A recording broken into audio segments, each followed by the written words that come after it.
Hello you guys, welcome back to my channel. Welcome to another reading vlog. I think reading vlogs are my favorite videos to film. They're just so fun and cozy and it gets me through my TBR like that. So I'm so excited to be filming today's video. Sorry, my glasses keep rising because my headband. But clearly we're in the cozy vibes today, which is literally the best. We're gonna do a very cozy reading vlog and we're gonna get through series I'm in the middle of.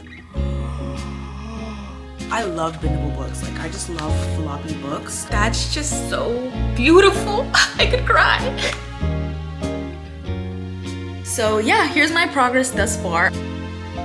I kind of introduced this idea in my last reading vlog where I mood read my TBR, which we actually found 2 5-star reads in that video, which is why I'm so excited to film this one because that video was so successful. If you guys haven't watched it, please go watch it because I'm very proud of that video. But in that video, I introduced the idea of getting through the series I'm in the middle of, and I'm currently in the middle of 13 series. I do count interconnected standalones as a series. Some people don't. I personally do. Also because I just want to get through them. I don't know what vibe I'm feeling right now. I'm kind of in a romantic vibe, but I'm also in a little romance vibe. Both of those are romances, but like I read The 7-Year Slip recently and I'm kind of feeling those vibes, like something sweet with like a deeper meaning. I'm gonna go get all the books that I have right now on my physical TBR in the middle of all of these series, and then we're gonna move from there. Okay, I've just gone through and picked out all of the series that I own and I don't even know if I can lift this up. It is so many. So here are all of the books that I own from series that I am in the middle of. So I'm gonna go through each and every one of these and we're gonna decide which one we want to start with. So,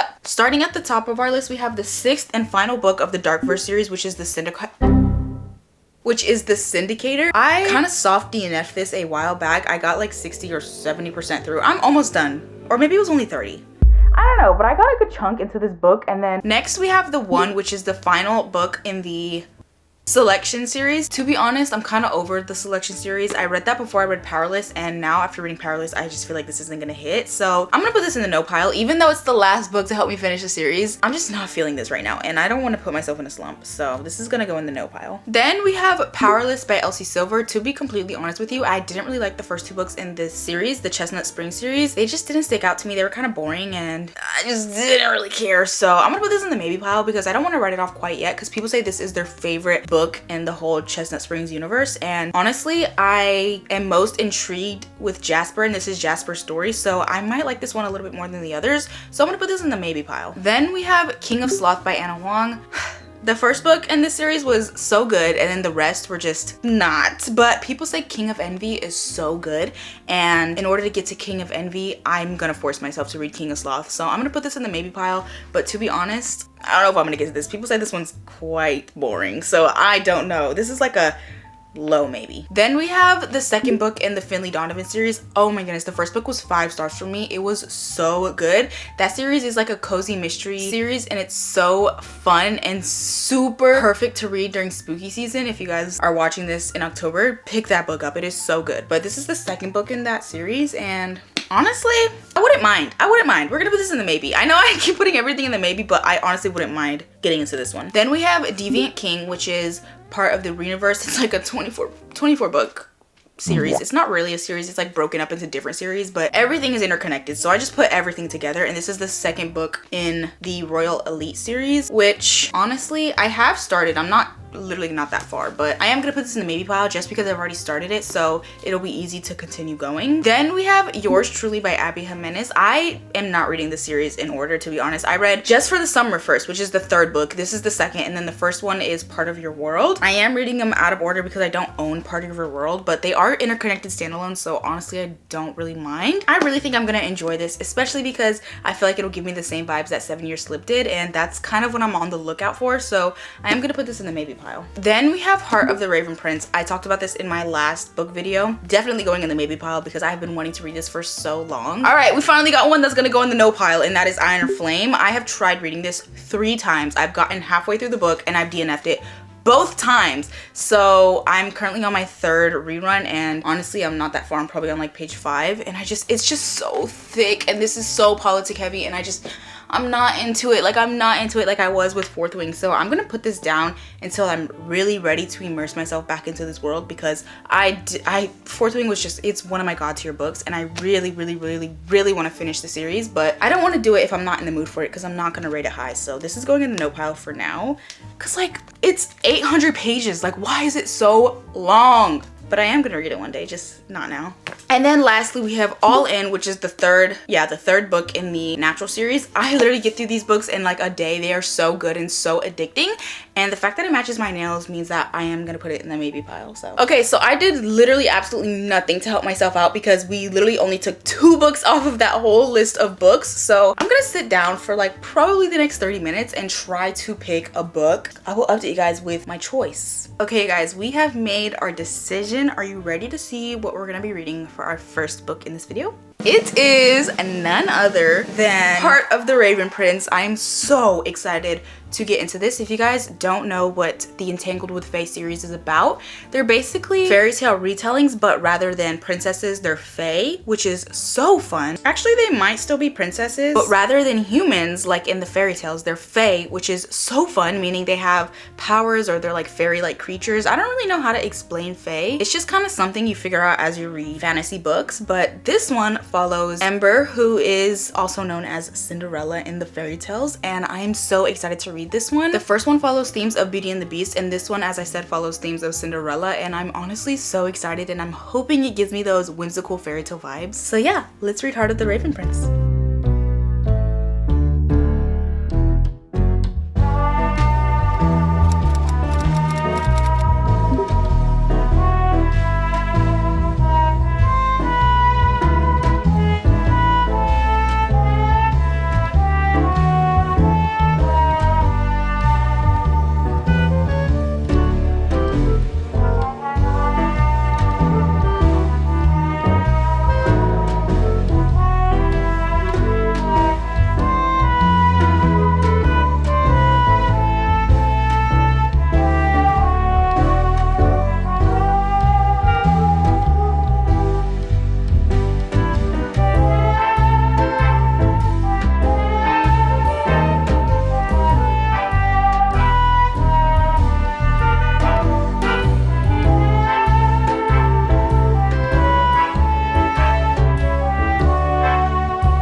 About to braid it, so I have it all blown out, but I want to talk about this book so bad. So I'm on page 155 of Heart of the Raven Prince, which is about 30%, and honestly I hate this book so much. I am so close to DNFing. Like, I genuinely do not like this book, and that's something I would never say because I love this book so much. Did I get you?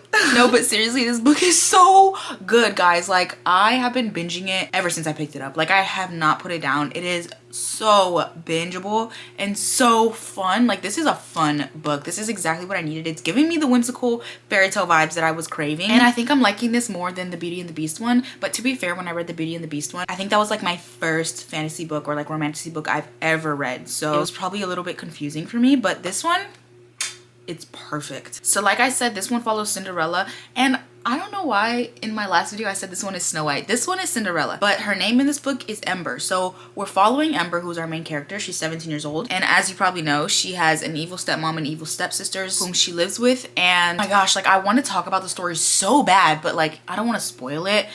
But there's so much fun stuff going on. It's like mixing fairy tales. Oh, it's so good. But like I was saying, she has an evil stepmother and evil stepsisters, and she actually has a bargain with her stepmother where she has to like obey her and listen to her till she's 19. And since this is a magical fairy tale book, the bargain is sealed with a deal. So every time she doesn't obey her stepmother, she feels pain. Like, she can die basically if she goes the full 9 yards and disobeys her stepmother. So that's a little bit of backstory. Her stepmother decides to marry her off to some evil crazy man who she does not want to be married with, and Ember's trying to figure out how to get out of this marriage, how to run away but without disobeying her stepmother, which brings us to our second female character, which she's not like a big character in the book, but I can tell she has her own book, and I'm 95% sure it's Ariel. I'm so confident that it is Ariel, and I am so excited to read her book. But we meet this second character who ends up kind of helping Ember and making a deal with her. And in this deal with her, she ends up having to make a deal with the prince, who was Prince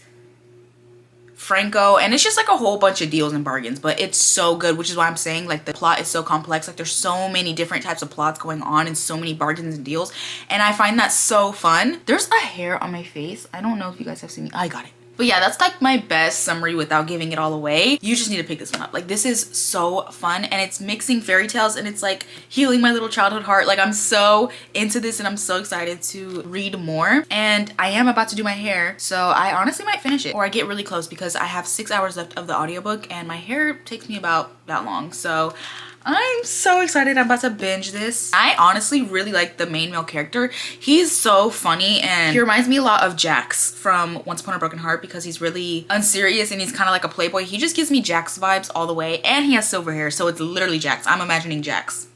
And I'm imagining Ember as Evangeline, but with blue hair because she has blue hair. I'm literally about to hop on Amazon and order the next one because it is Prime Day, so I'm hoping they have a good deal. Hi guys, I'm back. It has been a while. I'm not gonna lie, I did kind of soft DNF this book a little bit for just a little bit of time, which you can probably tell because last time I filmed, I think I was saying I was about to do my hair. I've since taken that hairstyle out. So that's how long it's been since I've picked this book back up, but I picked it back up today and I just binged the rest of it, which really wasn't that much. And I am back with a consensus, with a review, if you will. So I think my overall rating for this book is going to be a solid 4-star. I enjoyed this book a lot. It was so whimsical and it kind of fulfilled that fairy tale desire that I was craving. It also pushed me to restart Once Upon a Time, which if you guys know me, you know that that was my favorite show growing up, and just reading this book brought me back into that world for whatever reason. So now I'm rewatching Once Upon a Time, and honestly so thankful to this book for bringing me back to that show because I forgot how much I loved that show.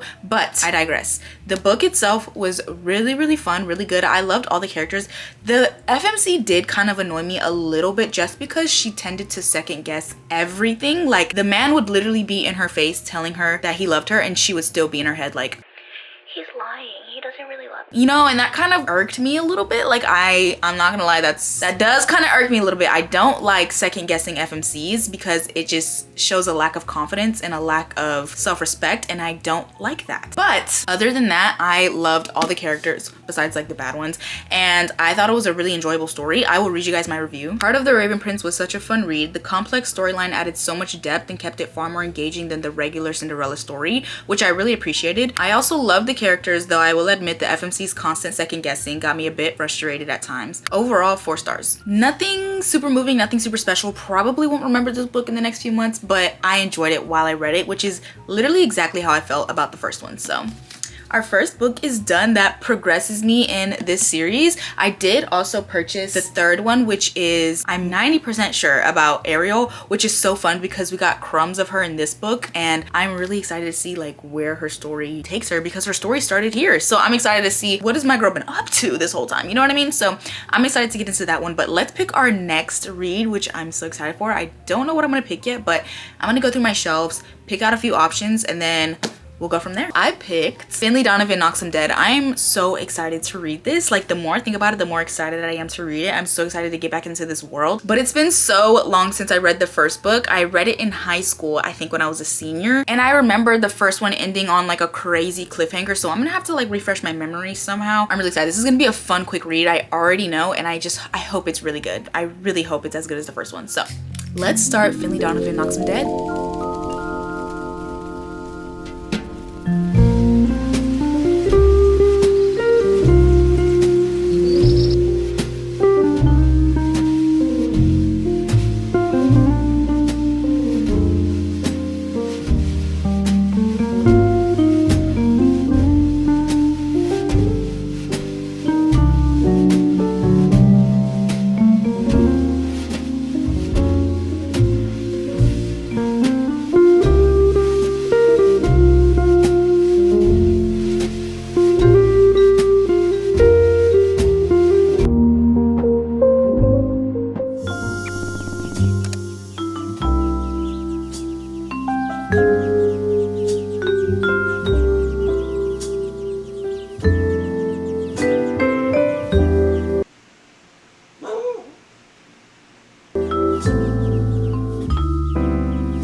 guys, I hope the exposure is okay. I can't really see because it's really bright outside, but I'm a little ways into the book. I'm at chapter 16. I've barely reached the 100-page mark, and honestly, I'm not enjoying this as much as I wanted to. I don't think there was any need for a second book, so the fact that the second book isn't super fast-paced and entertaining kind of also makes me not want to read it. Like, the first book didn't really end in a cliffhanger. It kind of ended on a new story, which is this story, and then you read this book to find out how that story happens, basically, is the best way I can explain it.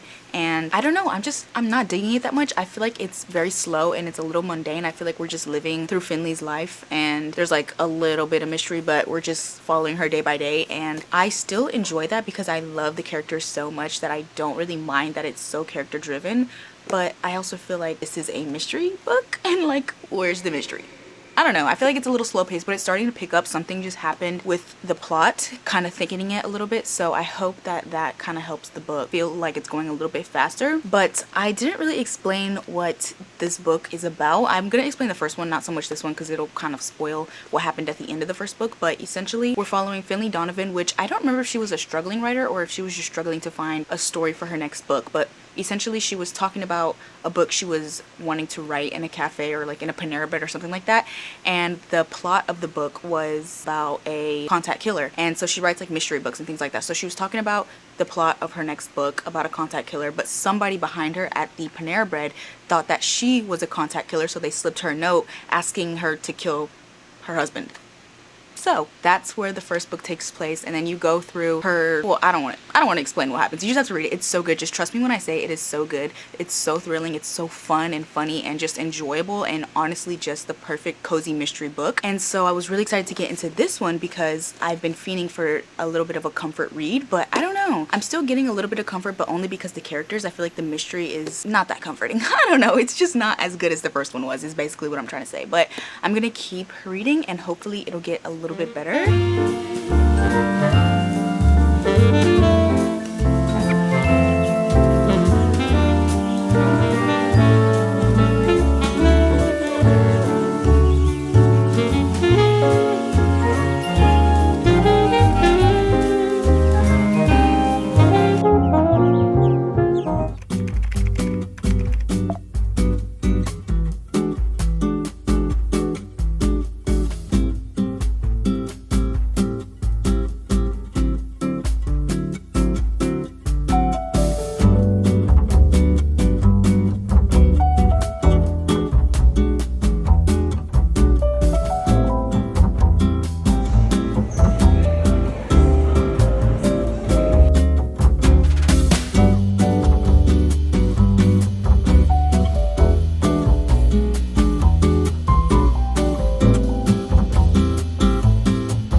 Started my next read, which we will talk about in a second. First, I want to give you guys my rating on Finley Donovan Knocks Him Dead because I did finish it yesterday, and Let me just read you my review because I need to read you my review so I can get a clear consensus of what I want to say. This book started off a little slow for me, but once the plot picked up, I was hooked. Honestly, the biggest reason I stayed invested was because the characters. I just love them so much. The two main characters bring me so much comfort and their friendship is so real and beautiful. They're like actually like literally ride or die for each other. Overall, this was such a fun read. Not quite as strong as the first book, but still good enough that I'm excited to jump into the third.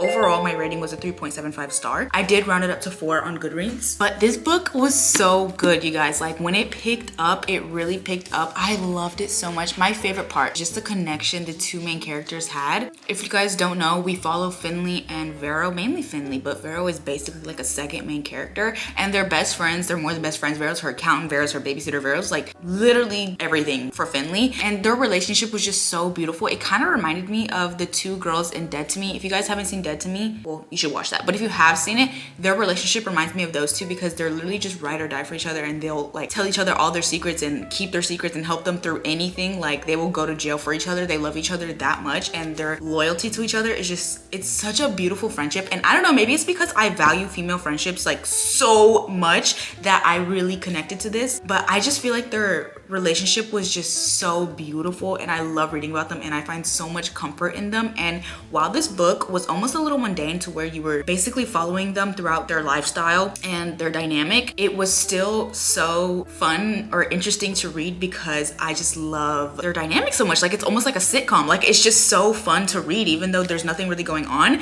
It's just, you find comfort in it, if that makes sense. There was one scene in this book where Finley was dressing up as a lawyer so then she could sneak into the prison and ask some questions, and while she was getting ready she was putting her wig on and stuff, and it was the simplest scene, like literally the simplest scene. They were planning what they were gonna do together and Finley was like putting the wig on and Vero was putting her lipstick on while they were just planning. Like it was literally the simplest scene ever, but it just was so sweet to me. Like it just shows how much they love each other and it's just like they love each other so much that it's not even in your face. You know what I mean? It's just in like the little things they do for each other. And I don't know. It was literally the simplest scene ever, but she was just helping her get ready while they were planning out this crime they were about to commit. And it was just so fun to read about. I love them so much. There was also a little bit of a love triangle going on here, which was kind of fun to read about. That did not get resolved though, so I really want to get into the third one. It also ended in the biggest cliffhanger and the craziest plot twist, like literally the funniest plot twist ever, which is why I love this series so much because it's just so unserious and you can just enjoy it for what it is. 3.75 stars for Finley, Donovan Knocks Him Dead. I'm excited to get into the third one, but our next read that we're starting is Beg, Borrow, or Steal. This is the third book in the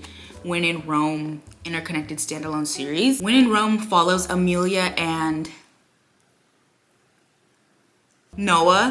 And essentially Amelia is like this big pop star and she just wants to escape for a little bit. So she goes to the closest thing to Rome, Italy, which is Rome, Kentucky. It's like a really cute small town in Kentucky. She ends up going there for like a little escape, but her car breaks down in front of Noah's house. And it's kind of like Grumpy Sunshine, not enemies to lovers, but like dislike each other to lovers situation. And that's the first book. The second book follows Annie and Will, which Annie is Noah from the first book's sister and Will is Amelia from the first book's bodyguard. And I don't really remember the plot of that one. I don't think there was much of like a crazy plot. I think it was more so just Annie wanted to get into the dating world, and so Amelia from the first book hooked her up with her bodyguard as like a fake dating thing so she can get practice in what it's like to be in a relationship or something like that. And she owned a floral shop and it was just the cutest little book ever. I love that one so much. And then this one follows Emily and Jack, which from what I've collected based off what I've read, Emily is a elementary school teacher and so is Jack, and they're kind of like workplace rivals. They've known each other since college, and ever since college they've had one bad interaction and that's just set the course of their relationship for then into now. And they kind of compete with a lot of things, so there's already kind of like some fun banter going on there, and they kind of dislike each other but they also find so much comfort in each other. And the plot of this book is essentially Jack was supposed to get married and move away with his wife, but their relationship ended up not working out and the marriage fortunately ended, and Jack ended up coming back to Rome Kentucky, which of course upset Emily, and Jack ended up going there permanently, so he ended up getting a home which was right next to Emily. So that's kind of what's going on now. She's trying to get the town to turn against him so then he can want to leave Rome, and it's so fun to read because it's small town and it's so cute. I really love Sarah Adams' writing. Yesterday in my Goodreads update, I was talking about how there's so much comfort in Sarah Adams' writing, and it's so true. Like, she writes the kind of books that you don't have to expect much from. Like, you can just read it and have fun and have a good time and enjoy yourself, and I love that so much about her writing. It's just so free and flowy, and it's the perfect kind of fluffy romance. Although this book does kind of deal with deeper topics such as grief, it touches on it lightly, not as much as the 7 Year Slip did, but it does touch on it a little bit, which is interesting to read about. It adds a lot more depth to the characters, and I'm having a really good time so far. I'm loving their banter. I love the characters. They're both so full of character, if that makes sense. Like, they have personalities, and that is so fun to read about. I don't like reading about one-dimensional characters, which happens a lot in fluffy romances, but these two actually have some personality, so it's really fun to read about. But I literally started it yesterday and I'm already 30% through, so that's how you know it's such a quick, smooth, and easy read. And I know I'm literally going to fly right through the rest of this book just because I'm enjoying it so much, and I love Sarah Adams' writing. This is the final book in the series right now, but she is coming out with a new one pretty soon, I think this year, which I'm excited for because that one is about the third sister. Basically, it follows 4 siblings: Noah, which we got in the first book, Annie, which was in the second book, Emily, which is in this one, and then lastly we have Madison, which I'm excited for her book too because hers is set in New York, I think. Well, she lives in New York right now. I don't know if it's gonna be set in New York or if she's gonna come back to Rome. She's probably gonna come back to Rome, but I'm excited because her character seems really fun and I'm excited to read about her. But as of right now, this is the final book that is out in this little world, so I can check that off my list when I finish this book, which feels so productive. But yeah, it's a beautiful day outside. I'm gonna go outside, get some reading in, and fully immerse myself in Rome, Kentucky.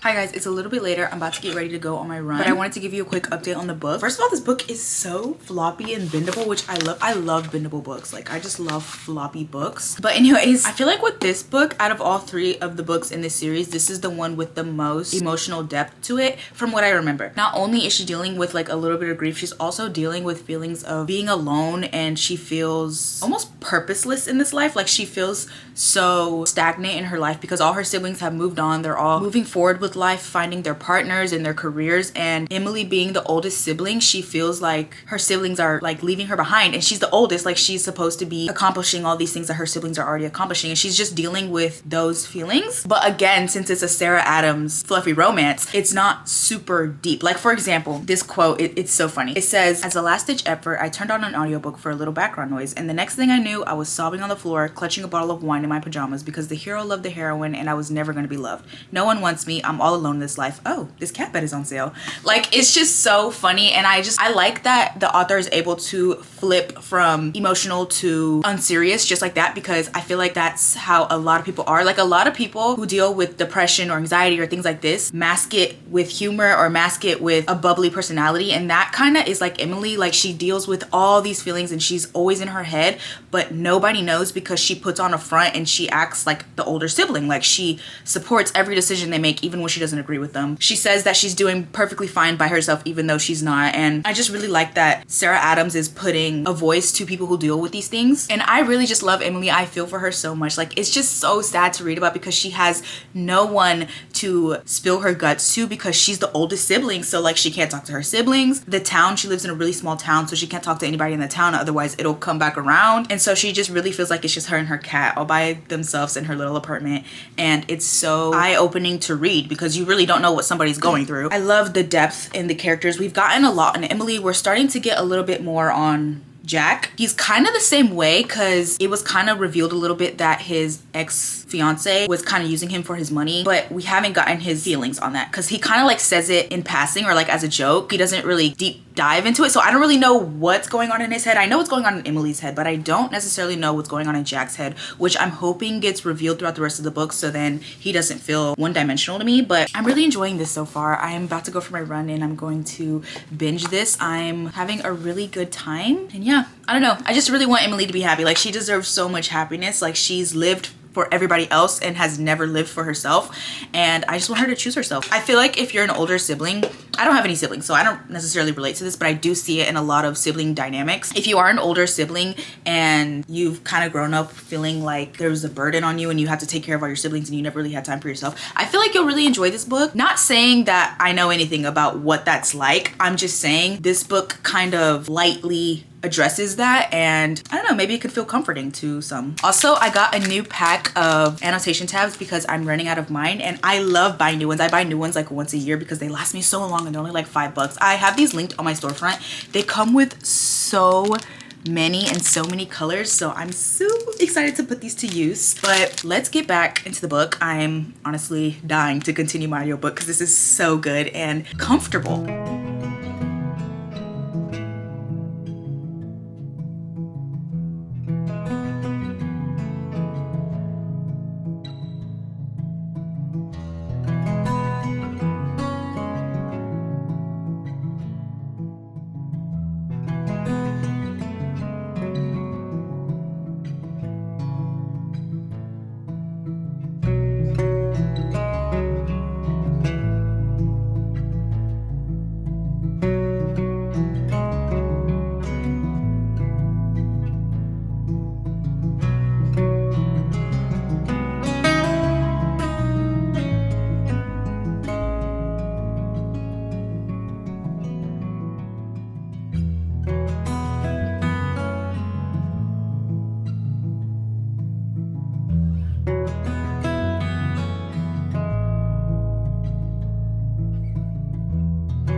Okay, you know how I was saying that Sarah Adams' writing is just so comfortable and comforting? I think I just found a quote that perfectly encapsulates what I was trying to say. I look at each of my siblings' laughing faces, James included in that statement, as the string lights above the porch sparkle in each of their eyes, the sound of summertime crickets and some old country music playing in the background while Amelia's cooking up something atrocious inside the kitchen. That's just so beautiful. I could cry.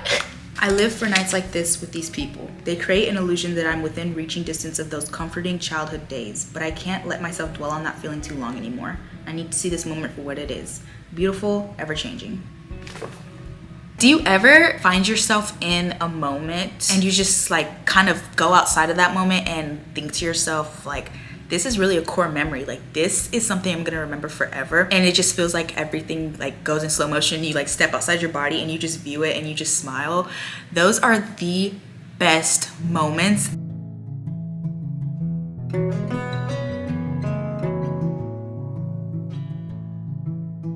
Emily reminds me so much of Falling Behind by Laufey.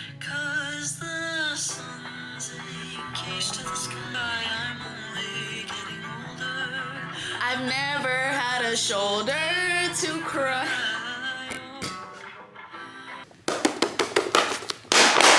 I have finished Beg, Borrow, or Steal. Also, I ordered these glasses. I don't know if I like them yet. I'm kind of trying them out before I want to put my prescription. Are they distracting?